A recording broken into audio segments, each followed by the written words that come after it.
මුලින්ම අපගේ channel එක subscribe කරගන්න. එවිට ලෝකයේ පුරා සිදුවන වැදගත් සතිය සහ විගවත් තොරතුරු ඔබට මුලින්ම ලැබූ අද මේ වීඩියෝවෙන් අපි කතා කරන්නේ ශ්‍රී ලංකාව පිළිසිද්ධ හා ජනප්‍රිය ගායකයෙකු රාජ බණ්ඩාර ගැන. ඔහුගේ අභාවය පිළිබඳ පැවති මුළු ශ්‍රී ලංකාවම නව සංගීතයට ආදරය කරන ලක්ෂ ගණනක් මිනිසුන්ගේ හදවත් කම්පනයට ලක් කළ රාජ බණ්ඩාර ශ්‍රී ලංකාවේ උපන් සිංහල භාෂාවෙන් ගත ගායන කළ විශිෂ්ට ගායකයෙකු හා සංගීතයක් වුණා. ඔහුගේ හඬ සරල බවයි සහ අන්නයිශාලය නිසා කෙටි කාලයකින් ජනතාවගේ ආදරය දිනාගත්තා.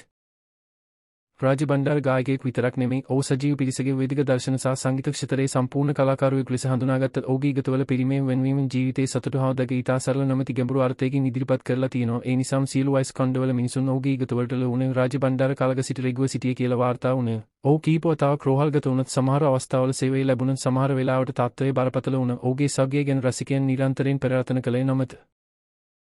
අවසනාවන්ත ලෙස ඔහු එම රෝගීන් සේවය නොලැබූ අවසානයේදී අප අතරින් සිදු කාලයටම වෙන වුණ ඔහුගේ අභාවය පරිකර්ශය වුණම සමාජ මාධ්‍ය තුළ ශොක් පණිවිඩ ගොඩක් පළ වුණ කලාකරුවන් රසිකයන් සහ සංගීත ක්ෂේත්‍රයේ අය ඔහු වෙනුවෙන් ගැඹුරු ශෝකය පළ කළ රාජ බණ්ඩාර ජනප්‍රියත්වයේ තිබුණත් සරලත්වයේ කිසිදු අතහැර නොගත් කලාකරුවෙකු වුණේ. රසිකයන් සමග සිදු කාලයකම ඉතා ගෞරවයෙන් හා ආදරයෙන් කටයුතු කළ අද ඔහුගේ පවුලේ මාතා ශෝකයකින් පෙළෙනවා. මුළු රටම ඒ පවුලේ සමග මේ දක මාතා එකට සිටිනවා. රාජ බණ්ඩාර අද අපි අතර නොසිටියත් ඔහුගේ හඬ ඔහුගේ ගත්සා ඔහුගේ මෙතෙක් සිදු කාලයටම ජීවත් වේ. ඔහු ඉදිරියටත් පරපුරට ඇසින් සංගීත උරුමයක් අපට අතහැරලා ගිය රාජ බණ්ඩාරගේ අභාවය ශ්‍රී ලංකා සංගීත ක්ෂේත්‍රයට කිසිදු පිළිවෙ නොහැකි විශාල අලාභයක් ඔහුට නොවන සේව ලැබුවේ කියලා අපි ප්‍රාර්ථනා කරනවා.